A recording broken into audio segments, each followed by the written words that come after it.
All right, cool. All right, well, thanks, Seth and Braeden, Live. for coming again tonight. Um, so hopefully this will be. There's Jake. Hopefully this will be a good time. All right, so we talked a little bit before we started, but Braeden, you said you wanted to go first. Sure. Yeah. Cool. Well, I'll just let you kick it off. All right. Before Braden goes, Yeah. I did just want to do a little introductory thing, even though you all probably don't need it. But I'll just go through it anyways. Audio recording signal flow. All right. So basically, can you see my mouse right now? Because I was going to use that as well. Yes. Okay. So basically, the way signal flows, aka sound, through a digital home recording setup, typically you have your mic. It could also be an instrument plugging into an input on your preamp interface. So that has ins and outs, so you can put audio in through the front and typically comes out through the back, which is where you would connect your speakers or your headphones, and that's how you can monitor what you're listening to. Obviously, sound goes into the mic or the instrument and into the box, and then this intermediate step is your computer. So typically it'll connect via USB and send a digital signal into your DAW on your computer. And then simultaneously it will output that signal into your speakers or your headphones. And what this interface does is it basically takes the analog audio signal from the mic and it transforms it into a digital signal so that your computer can read it and process it. And then it does the reverse when it sends it out. So it'll turn your digital signal that's on your DAW back into an analog signal, which then comes out through your monitors or your headphones. So that's the basic setup for like a home studio setup. And I'm going to pass it off to Braeden, who will detail his personal setup. So go ahead, Braeden. All right. Thanks, Michael.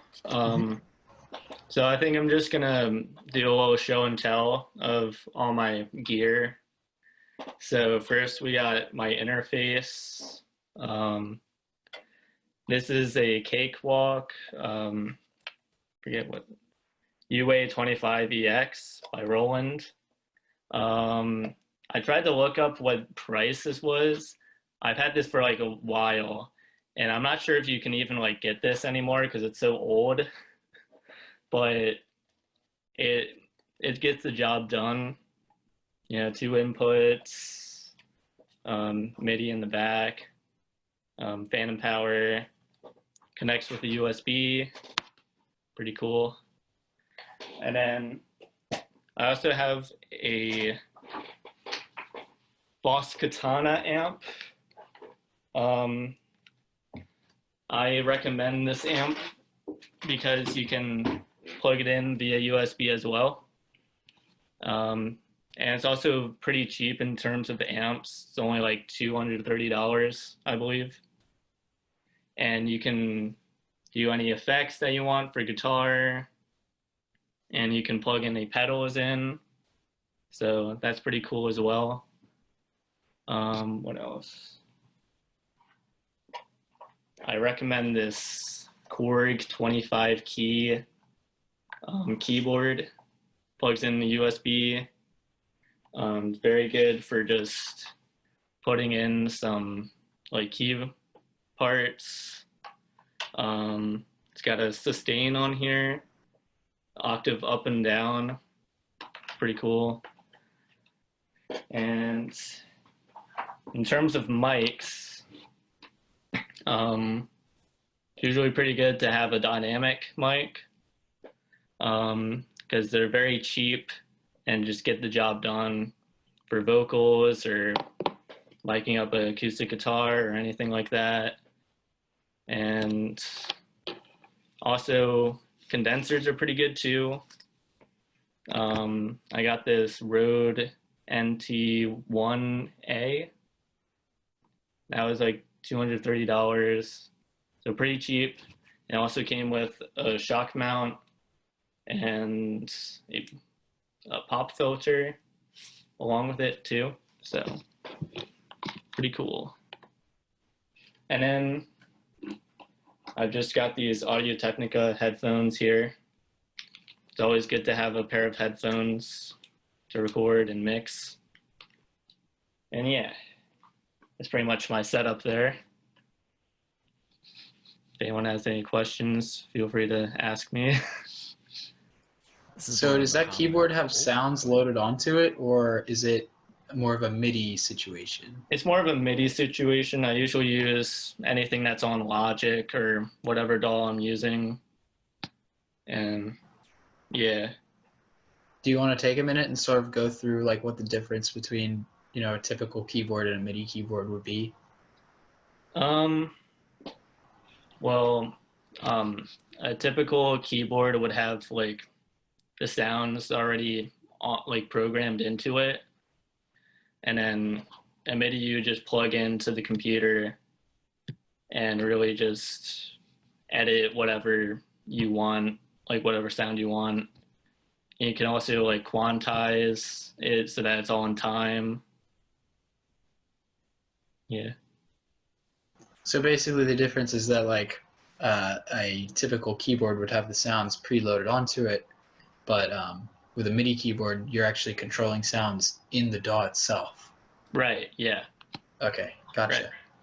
Braeden, Ani is wondering like what the difference between a condenser and a dynamic mic is, and if it's good to have like both or just one. I mean, I like having both. The dynamic is usually like it's got so the condenser picks up more of like the room, you know, and it also uses phantom power, so it needs that extra power in order for it to work. And then the dynamic is usually good for just recording vocals or like live vocals and like acoustic guitar maybe. So like anything that's like super close to it because it can't really pick up the actual room. So yeah. So Braeden, I had a question. Well, it's kind of a question, but you might be talking about it later. I know of a project where you went through and individually mic'd each part of a drum set. Yes, I was just about to get to that. Yeah. Yeah, so I can show the project here. So yeah, well, this is a little original that I've been working on, just a little piece. Doesn't have a title or anything. So if you have any ideas for a title, shoot them in the chat. So yeah, I did record, as you can see, just like snare, hi-hat, bass drum, ride. So individually it would sound just like, oh, sorry. So that's just me hitting the snare on 2 and 4, and then add the hi-hat.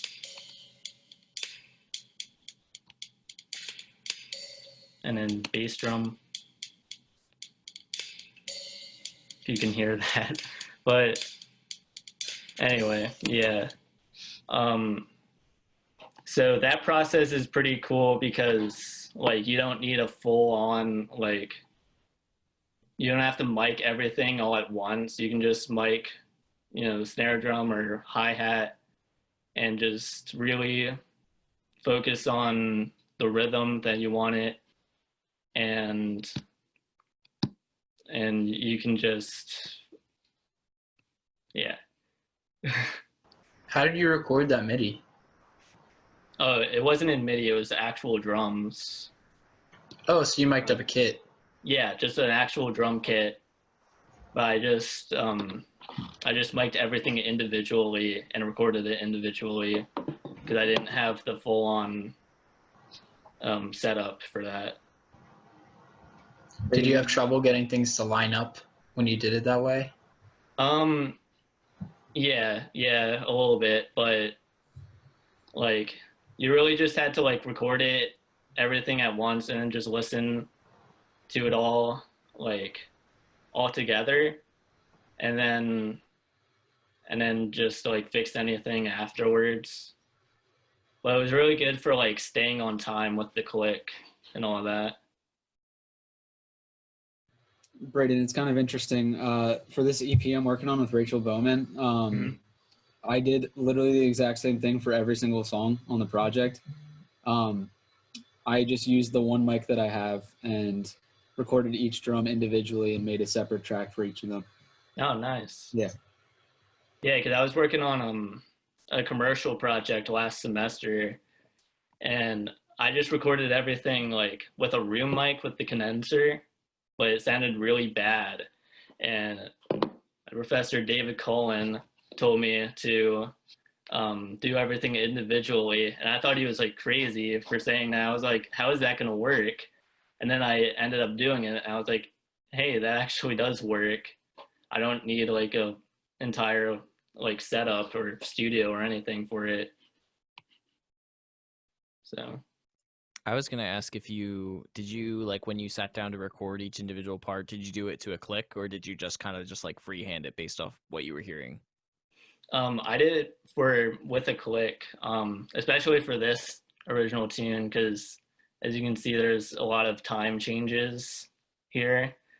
So I had to do it with a click. And yeah, it's just very easier to do it that way, because then nothing's off and you can really like follow along with the drum part when you're recording other parts. How many takes did it like take you to finally get all like the drum parts lined up? Probably a lot of them. Not sure, but like, yeah, it took a lot of like thinking to like get to that final product. But yeah, I had to do at least like 5 per drum. So it was time consuming, but it ended up working out, you know? And for stuff that it's like, as I guess I'll say like chill as this, where it's like nothing super complex, it's just more or less a backing beat, it's easier to do versus like something that's like, I don't know, like a metal track or something where there's like insane crap going on all the time. It's like that's a little bit more difficult to do individually. Right. Yeah. But for something like this, the commercial project I was doing, I'm going to stop screen sharing. The commercial project I did a cover of a Police song, and we all know the drummer of the Police is very good, Stuart Copeland, and I was trying to recreate what he was doing, but luckily the song that I picked had like a very basic like drum beat, so like it ended up working out. So. That and the other benefit of like doing that individually is you didn't have to deal with like gating anything, because that was the only thing that was on the recording. You didn't have to like gate out a hi-hat or something. Definitely. Yeah, it's definitely good in that aspect as well. So just kind of a theoretical question. So a lot of people probably watching this, they don't have a lot of recording equipment. What would you recommend is the first thing they buy? Like, what would you buy first? I would definitely buy an interface first. That way you can just put in like any idea that you have if you're a guitar player. If not, like, then I guess like one of these simple keyboards as well. Either an interface or a keyboard, depending on what you play, you know. Okay, thank you.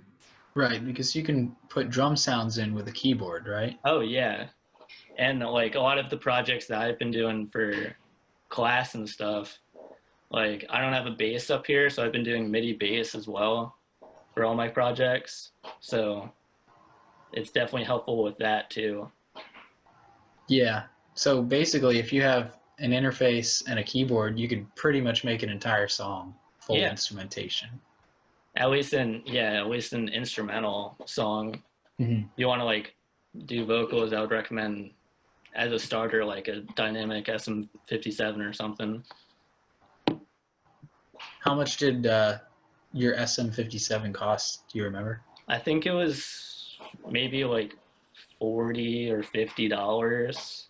So it's really not that expensive. Modern day SM58s, like the one I have here, Mhm. run about 100. Oh, There are okay. cheaper ones though. Yeah, because I think Facebook mine's actually a Marketplace. SM48. Yeah, those So- run. Shure makes those, and they run about $40. Yeah. So Yeah, and there's cheaper versions all over the place. Like Shure's what is it? Their PG lineup. Like they have a PGA or something like they have a microphone series in there. They make a drum mic series, but they're like the budget friendly options. And then there's always just like knockoffs you can find on the internet. Like there's this one like SM57 knockoff that I got for like $10, or like $20 depending on where you go. But if you're looking for like anything that's like a little bit more decent at like more reasonable prices, just go on like eBay or Facebook Marketplace. Like people will just sometimes just give that stuff away. But yeah. Yeah, I second that. Using Facebook Marketplace to look for gear is probably the first place you should go because that is where you'll find it for the least amount of money. People get rid of stuff that they don't really know what it is, so they don't have an accurate price range. And you can get like mint condition stuff for way under list price. I think the other reason it's really nice to get like used gear is because sometimes the issues that you find with the gear can help you further down the road. Because like if you get like a crappy mic that like for whatever reason like doesn't change polar patterns, for instance, if you're getting like a cardioid, like that's something that you can learn about so that in the future you can say, okay, well I know this mic that I got for $10 and on a really good budget wasn't quality, but now I know what it should be able to do and what I can find in a reasonable price range that can do that. Yeah. Would you say that the dynamic mic you have has served you pretty well? Would you use it for like any sort of final project, or is it better for getting ideas down? I would say I wouldn't use it for like vocals really, but it did serve me well with that drum thing that I did. Because I use the SM48 for like all of the drums because like you just have to use a dynamic for drums or else it'll sound like pretty bad. So yeah, I'd say it served me well.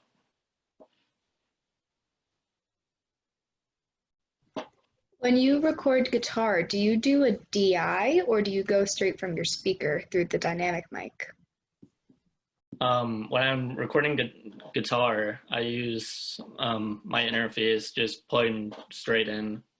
So I either use the DI or my Boss Katana amp. Either one works.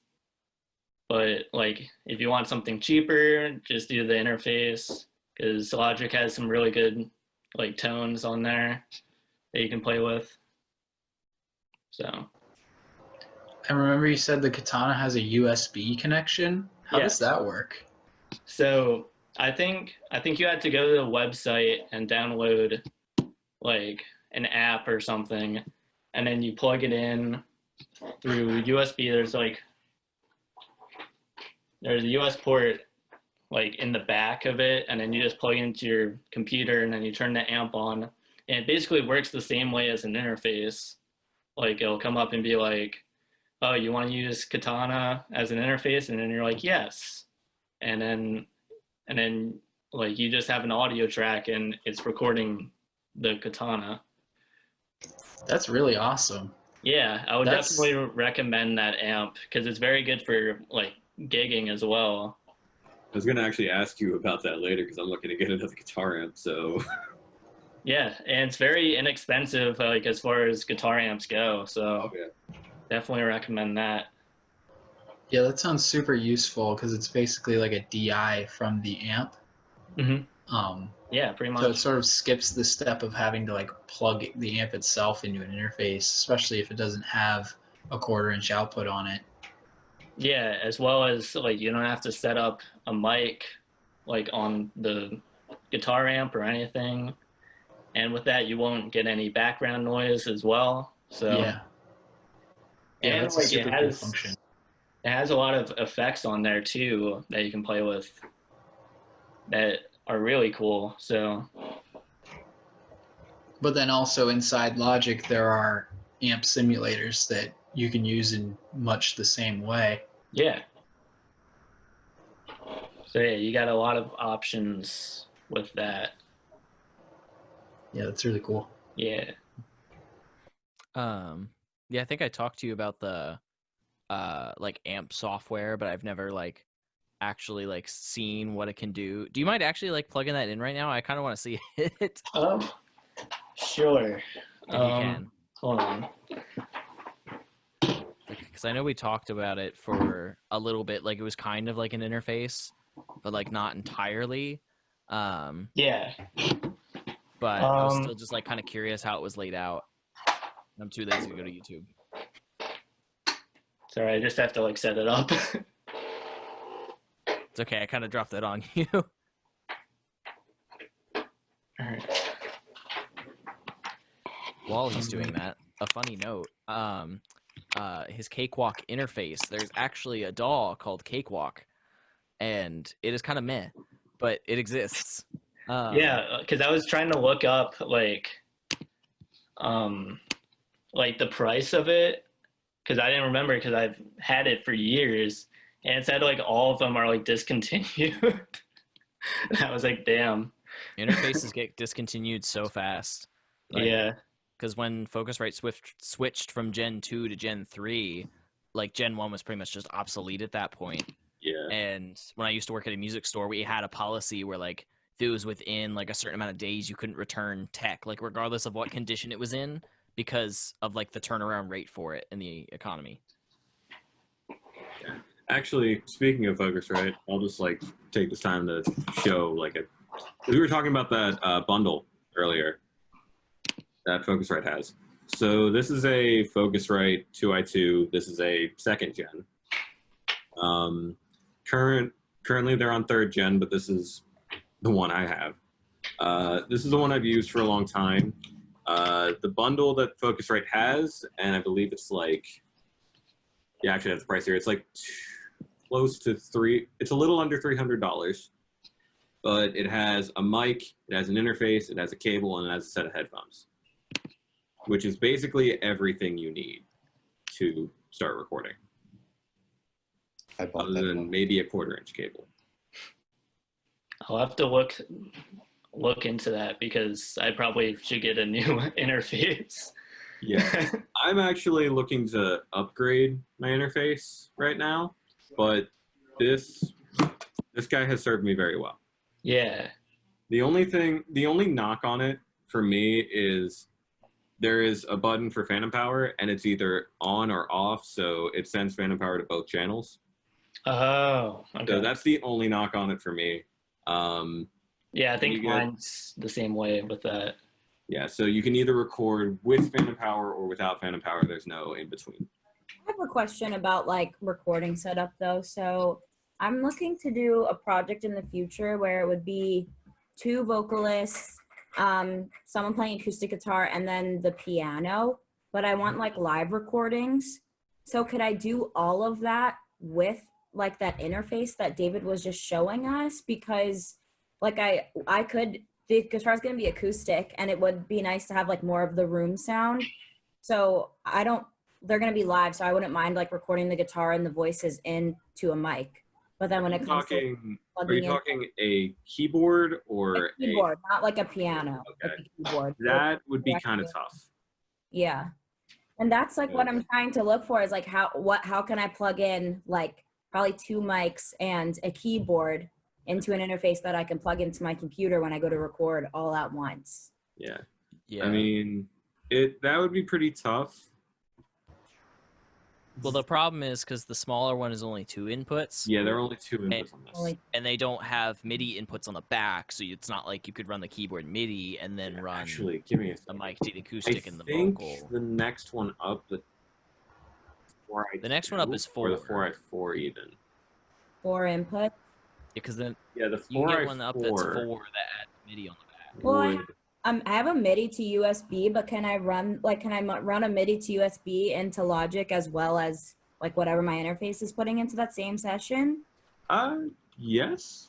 Yeah, if you're using I a think MIDI that just depends on your keyboard, that's computer. going to plug into your computer. That's not going to plug into your interface. So that won't take up any of your inputs. I mean, So it's a the full-size keyboard, but I 4i4, have the MIDI plug-in. the Focusrite 4i4, which is a little cheaper than that bundle, not by much. It's like $230 on Sweetwater. It would definitely have enough. You could plug in 2 mics, and then you could plug in the MIDI, and then you could also plug in a 1/4 inch, well, 2 1/4 inches. Yeah, actually, can you send me that link when you have a chance? Absolutely. Okay, thank you. I'm looking it up right now.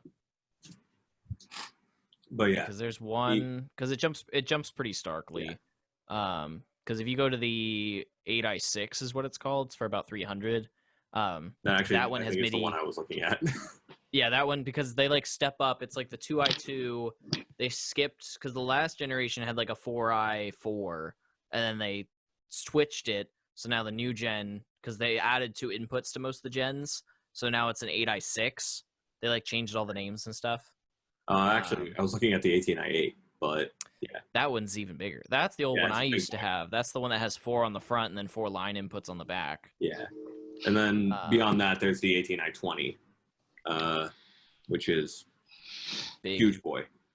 That's a rack-mounted one. But yeah, Ani, to answer your question, you would probably be able to make do with the 4i4, but you'd have to sacrifice a couple of mics. So you might have to use 1 mic for all the vocals, for instance, or only 1 mic on the guitar and sacrifice a room mic. Or if you went with the 8x6, you would definitely be able to use all the mics you wanted, because you would probably only need a maximum of 8 in that scenario anyways. But yeah, those would probably be your 2 best options. The only thing you need to weigh is whether you'll sacrifice a little bit of extra content versus having everything that you want. Well, I was thinking like, because if you do the dynamic mic, which that's the one for room sound, a dynamic mic or the condenser mic? Condenser. Condenser. For room sound. Okay, so like the condenser mic could be the mic for the 2 vocalists, and then I could just use a dynamic mic like to mic the acoustic guitar, and like that's literally as simple as Yeah, you could do that. Yeah. yeah. Yeah. Okay. Yeah, if that's all you need to mic, then anything with 4 inputs would serve you well. You'd even have an extra one at your disposal to do with however you please. Yeah. Okay. Cool. The only small thing to consider is just the ones that have the this is for the smaller ones. For both the 8i6 and the 4i4 is the line inputs on the back you don't have any independent gain control over. Like you don't get a knob control like the front 2. They're kind of just line inputs, and if your signal is too hot, that's just what it is. Like you can't change it going in, which is kind of a downside, but it's not the worst thing in the world. They're like the line preamps without the gain control usually have a good bit more of headroom than the normal ones in the front, is what I found. I was gonna say, I wonder why they don't just all have a dial. Like that just seems odd. It's just the convenience because the space is too small. Like because the line inputs are on the back, and that's just a lot to fit on such a small thing. I think was the concern. But all right, Braeden, we can jump back to your amp now.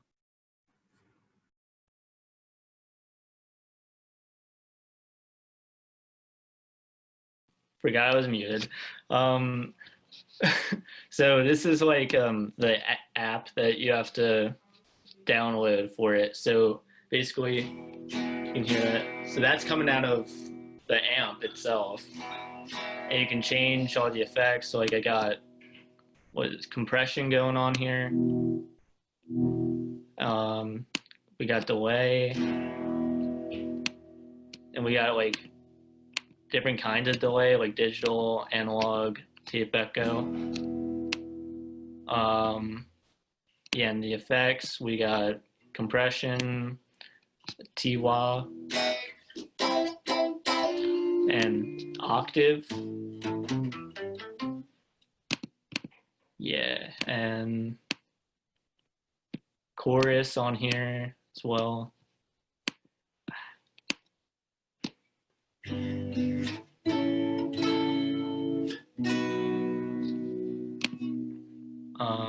And whatever boost you want for like solos and crunch and lead and all that good stuff. So yeah, again, that's all coming from the amp, and it can go into like any DAW or session. You can record it in there. So when you're controlling the parameters on this program, it's actually changing the sound of the amp, like physically in real life? Yeah. Oh, that is so cool. Like, yeah, I like I how got chorus intuitive on it is. there, and if you do that, no chorus. So Yeah, I agree, Grant. That's like a really good introductory, like digital guitar rig, because it sort of lays everything out right in front of you. It'd be Well, pretty it's not easy. like confusing. It's like you're saying, it lays it out in front of you. Like you can see where everything is. Like, it's not hidden behind all these different layers. It's just right in front of you, and you know what it's doing. yeah. And there's a lot of like other options too, other than what's I have selected. Like Wow, that's a all lot of more than I that expected. there.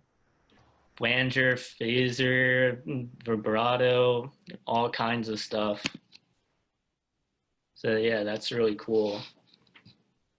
Can you create presets with this? I think, what do you mean by preset? Like, can you create like a certain, what is it? A certain chain of effects that you like, and then save it and access it later? yeah. I think there's like 2 channels that you can do for that. So that's pretty cool.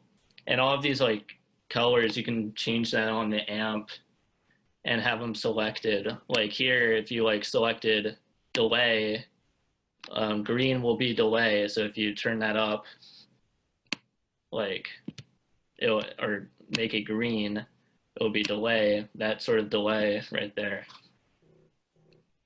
Is it based off are the presets, going back to that, is that based off the channels on the left? Like you can overwrite these on sides on the left and put your own stuff in there? Yeah, I believe so. I mean, there's also like on the actual amp, there's like tone settings that you can save them for. I'm not sure if it's like on here, but yeah.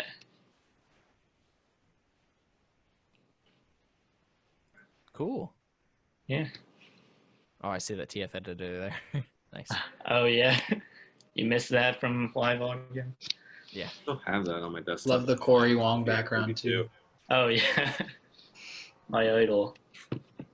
Is there anything else that you wanted to show us, Braeden? I could show another session, the session I was talking about for the commercial project if we want. Yeah, that'd be awesome. Let me get that up.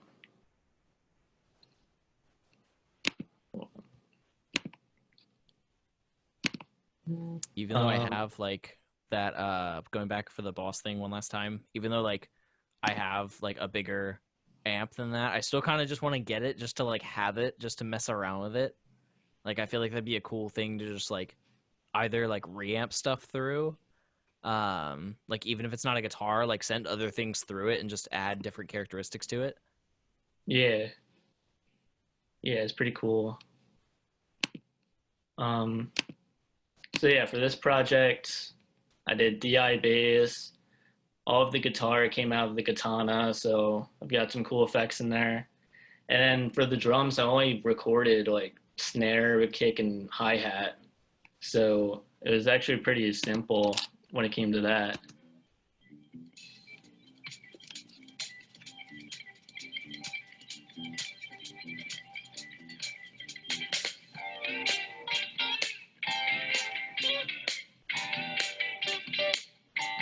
But yeah, again, just doing 2 and 4 on the snare, and then adding some kick to go along with the bass, and then just 6th or 8th notes on the hi-hat.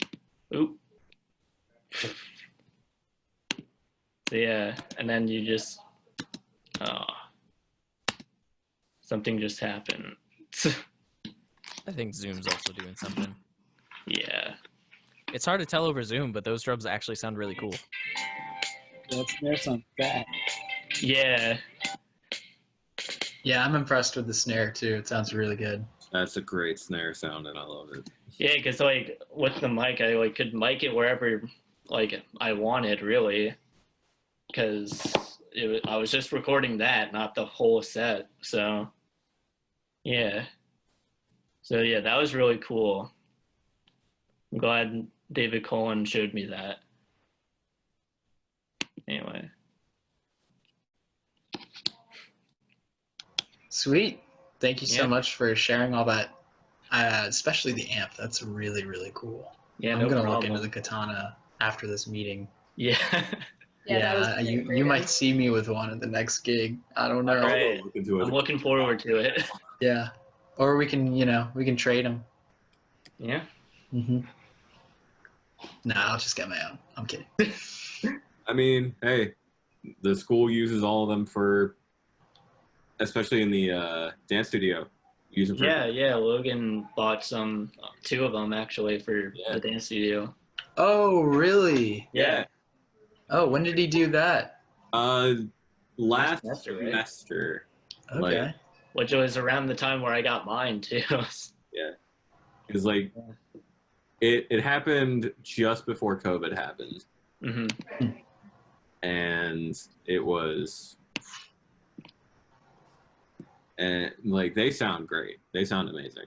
Oh yeah. Yeah, it's got the Logan stamp of approval. Yeah. So you It know has it's the- So good. you know it's good. General rule: Yeah.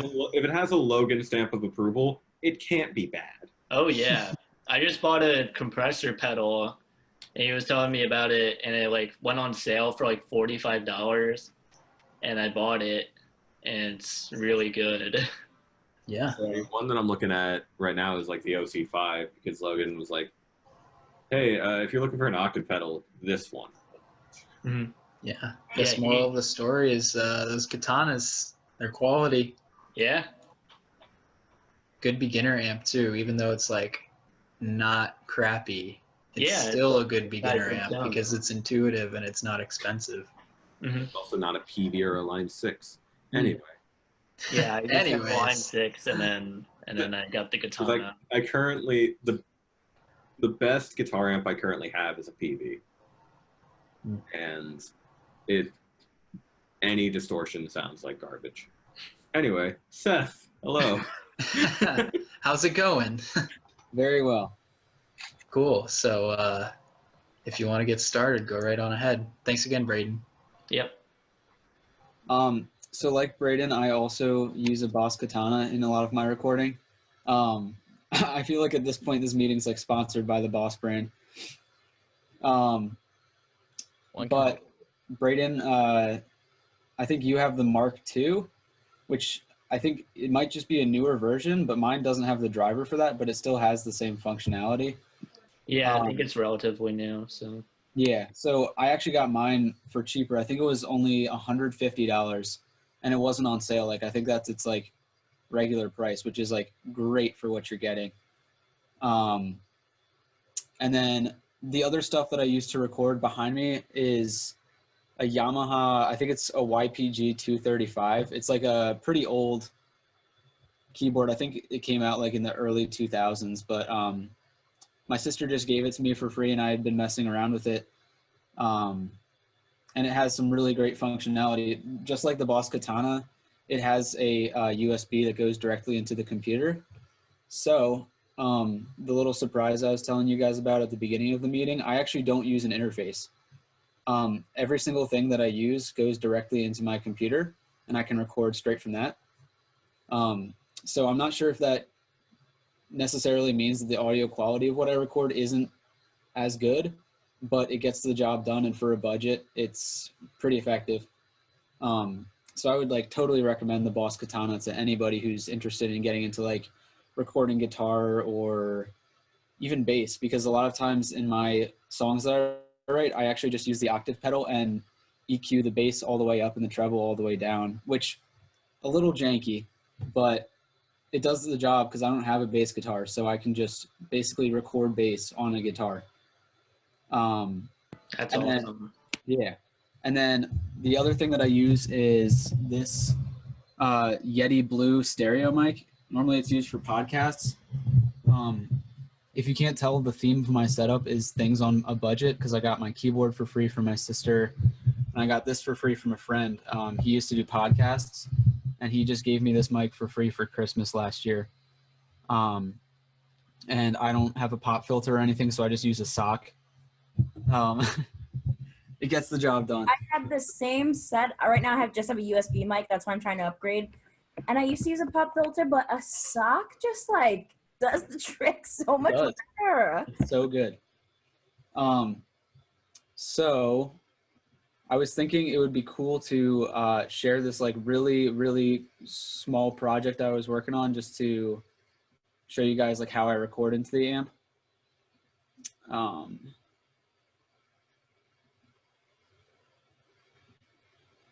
Let's see. I have to allow Zoom to share my screen. And don't forget to check share computer audio too. Right. While you're doing that, do you, since you have the keyboard, if you need to record something like what you were saying earlier, like if you need to record like drums or something, do you just set up the Blue Yeti in a good position, or do you sometimes just map it out on your keys first if you don't have the time or something like that? So it really depends on the project that I'm doing. For the EP that I'm working on with Rachel right now, we have a couple songs that are a little more acoustic than they are electronic. So with those, I used real drums. But in Ableton, they have like one-shot like drum samples, and usually I use those and actually just lay it out like in a grid on the song, which is not the way most people use it. Usually they use a drum rack in Ableton, which basically functions as like a pad where you can tap out the rhythms like on your keyboard or a MIDI keyboard if you have it. But for whatever reason, I always just started with laying it out in Ableton and doing it like that so I can line up real recordings of drums with one shots that I'm using from Ableton. So for example, I just got to make sure I can share the screen. I'm not sure why my computer's having issues with this.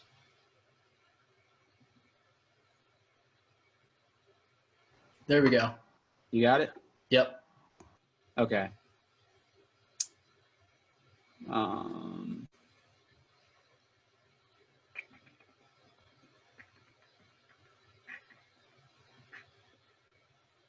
right, so if I am going to solo this one track, I just recorded this really quick on guitar. Let me know if you can hear it.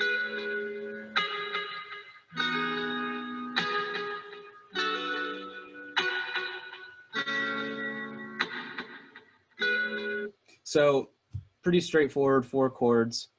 And that was just the guitar progression I had come up with off the top of my head. And then I think this is the bass track, which with the Boss Katana, what I did is I just, like I said, I turned on the effect that has the octave and then rolled the bass all the way up and the treble all the way down.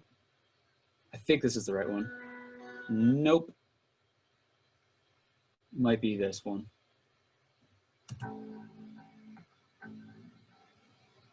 So pretty crappy sound, but it does its job. I'm sure David and a lot of other bassists who would listen to this would kind of be cringing just because the tone is not the hottest. And then what I like to do in a lot of my music is just coming up with like little like 3-note like I guess they're kind of riffs, but I usually put like a lot of reverb and delay on it just to make it kind of sound like a little twinkly. So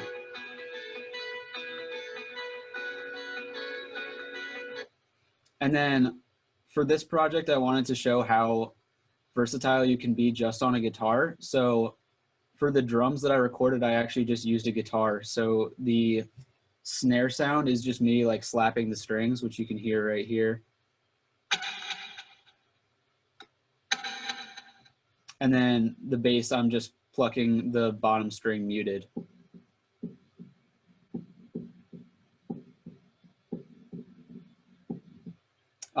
So once you put it all together,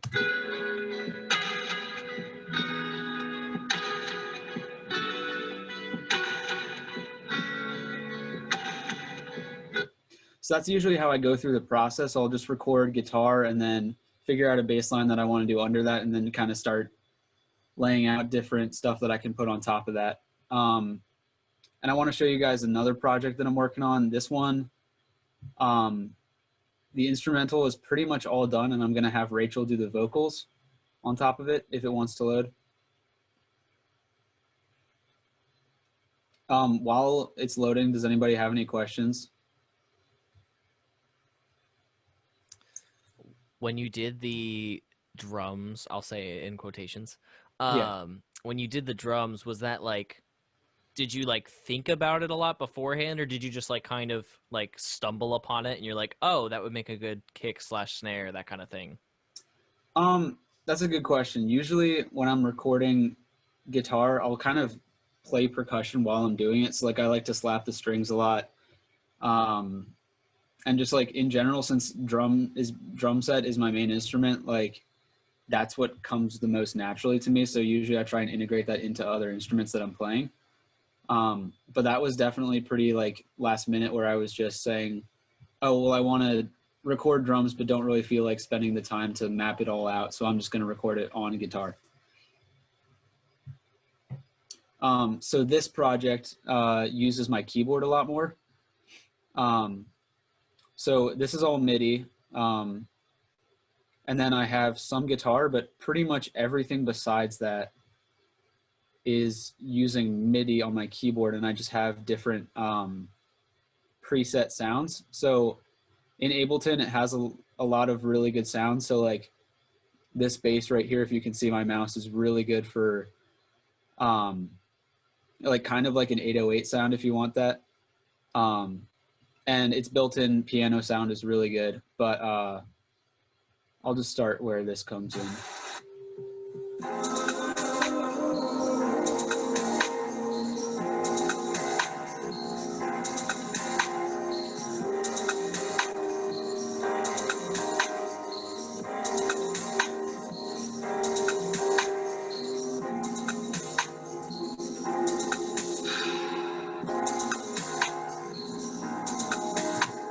Anyways, so with that, I used,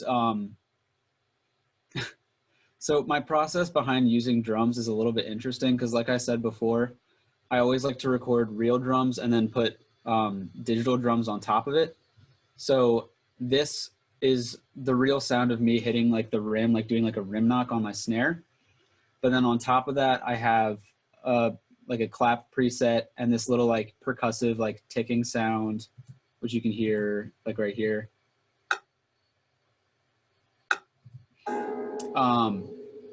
And then here's where it gets pretty interesting. For this, I just recorded about like 3 or 4 different tambourine samples and put them on a drum pad, and just kind of like played whatever. And I think it turned out like pretty cool because like the feel of this song is supposed to be like kind of ambient and like thoughtful. And this just kind of adds like a little bit of like dreaminess to the percussion.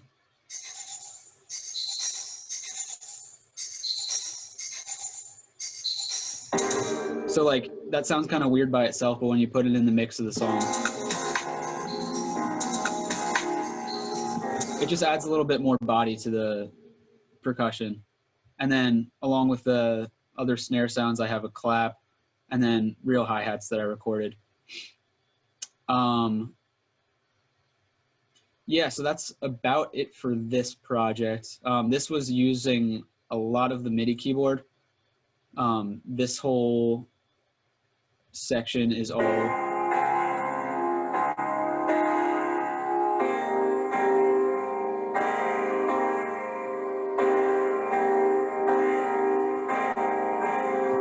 pretty straightforward, but again, that's just using my keyboard, which goes directly into my computer. And then on that, I put a bunch of different effects. So there's a little bit of EQ, Redux, which is basically like Ableton's Bit Crusher, a frequency shifter, which kind of gives it a bit of like a lo-fi sound, and then some reverb. So yeah, that's like regularly the process of how I make music with my minimal setup. I'll usually start with guitar because that's the instrument that makes the most sense to me. And I'll just come up with a chord progression and then kind of build off of that. I think that's about all I have showing projects. I can show another one a little bit later, but I don't have the actual file for it. It was on my old computer, but it got destroyed when I had to switch computers. My flash drive deleted it and I lost it forever. So does anybody have any questions at this point? I have a question, Seth. Yeah. When you go about making drums, what do you usually like? Well, not like making drums in a DAW. Do you usually do like kick first, or like how do you find what kind of pattern you like? So usually when I'm recording drums, I think the most important thing is the snare, and whatever sounds I'm using with that, just because that's like pretty much like what everybody's hearing as the backbeat of the song. So typically I record all the snare sounds I want first. And then I'll go to the kick, because usually I just think about it in the order of importance of the groove. So the snare is always the most important because that's like the center of the drum beat, and then the kick adds that low end and kind of can change the beat in the way that you want it. And then hats I usually leave for last, just because although I usually make it a pretty simple part, you can do some spicy stuff to make the beat sound a little groovier, but you only can really hear that once the rest of the beat's there. Yep. Gotcha, thanks. Yeah. I know, like, oh, go ahead. No, you go ahead. You're good. Going off of like asking about drums, I know a lot of people who produce are not drummers and sort of struggle with coming up with drum parts. I know me personally, like it's really not easy to come up with drums that I think sound good. So like, how have you gotten over that hurdle and like actually produced tracks with drums that you like? So one of my biggest inspirations is the 1975. Their drummer actually, he plays the drums and produces for all of their music. So it's really cool as a drummer and a producer to be able to see like how he goes about the process. They actually start all their songs when they're writing them with the drums. But usually the way that I think about creating creative beats is I'll start and actually record it as a simple beat. So if I want some like really funky, like, I mean, I'm not gonna lay it out right now, but like something that's like something like groovy like that, I'll just start with like a basic backbeat, just like something like that. And then as I build up more of the stuff in the rest of the song, I'll hear what sounds good in the drums and how it's like, how I can place something that doesn't take up space, but it's still tasteful for the song. Basically, a drummer's job is to make the song feel good and not being like the center of the song. So it's always a little interesting seeing how you can incorporate some creative drum stuff while also staying true to the song and how it should sound. Yeah, that makes sense. And then also, I wanted to ask, like, it's very easy for me to sort of make a beat that I think sounds really great, that's like an 8-bar loop or so, and then I'll just loop it. But then when it comes time to like create variation in the drum beat, I sort of don't know what to do. Like I get stuck at that stage so often. So like, are there any techniques or like philosophies that you use when you're trying to like vary what the beat is doing like throughout the course of the song?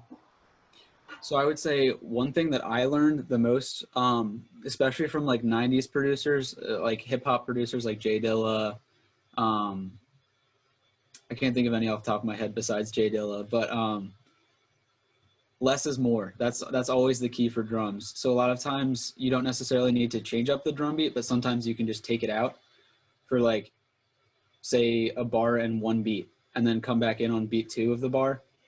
And that kind of leaves the audience wondering where the drums are going to come in, and then it comes in and everybody's like, yeah, it's satisfying.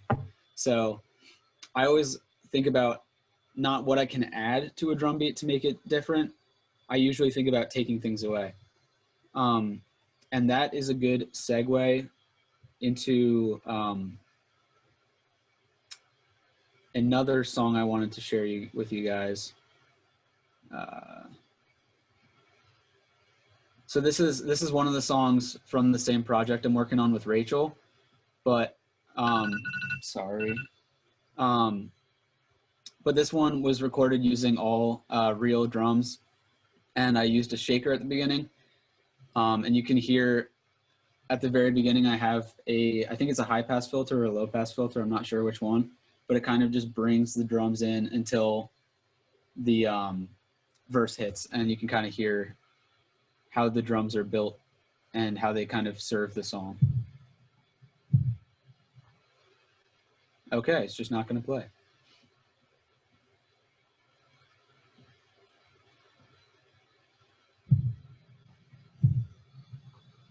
Can y'all hear that? All right.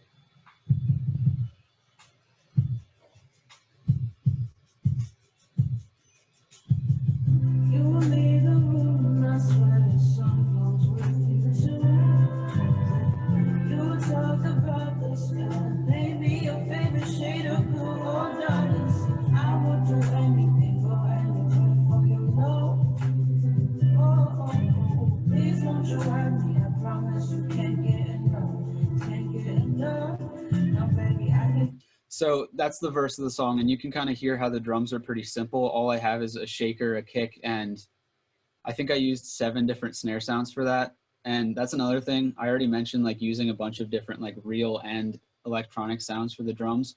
But you can always get super creative with that too.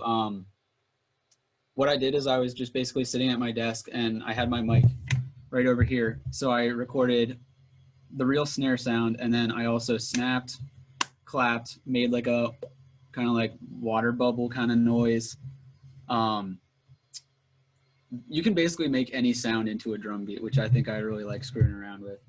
But then once the chorus comes in, I have this like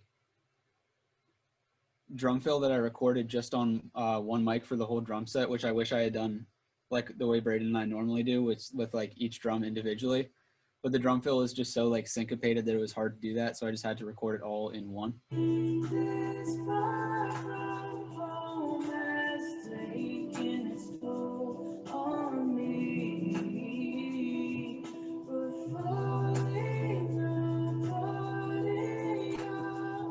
It's coming up right here.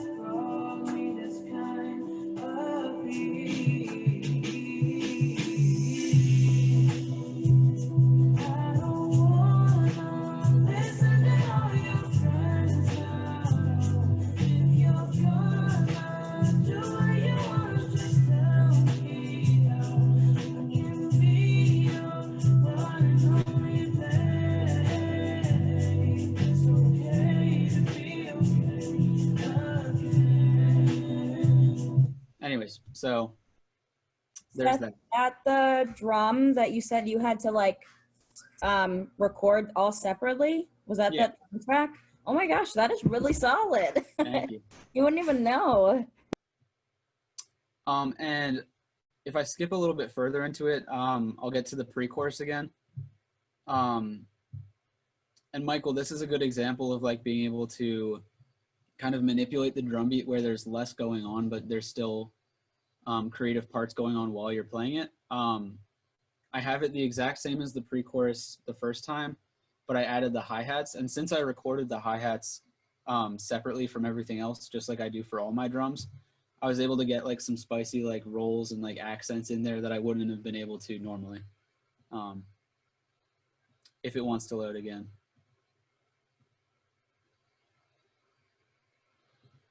Come on. Here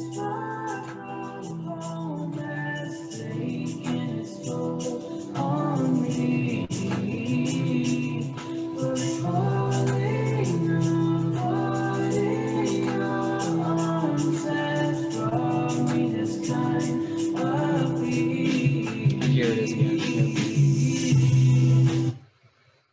Yep. So that's that. That fill really just brought it right back into so good.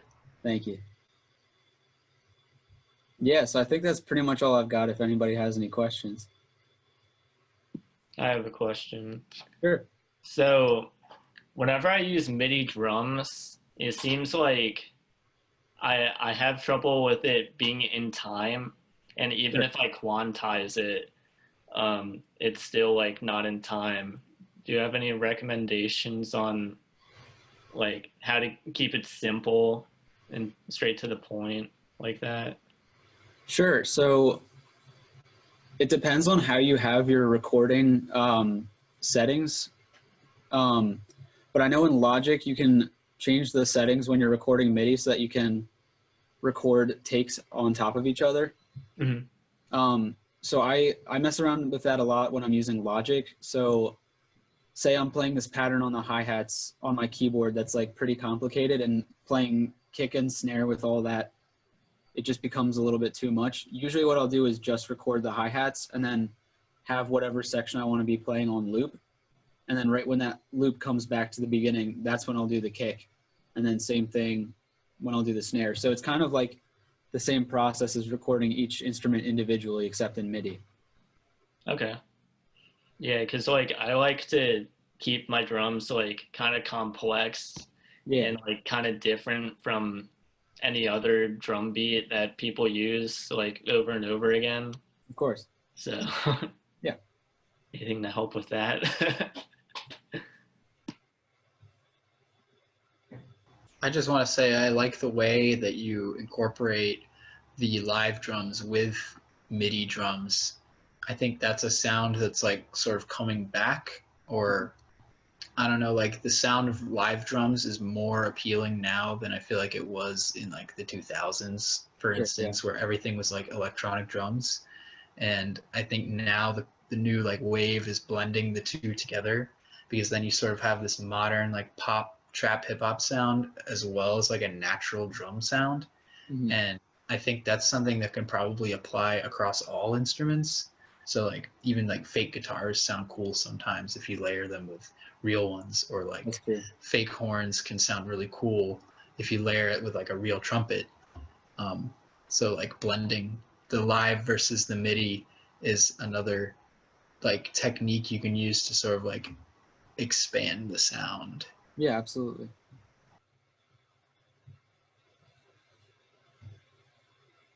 To piggyback on that, I was working on an original song. It's not done yet, but I did like a basic like MIDI drum beat, and over top I did like brushes on a snare drum, which was really cool. Just wanted to add to that.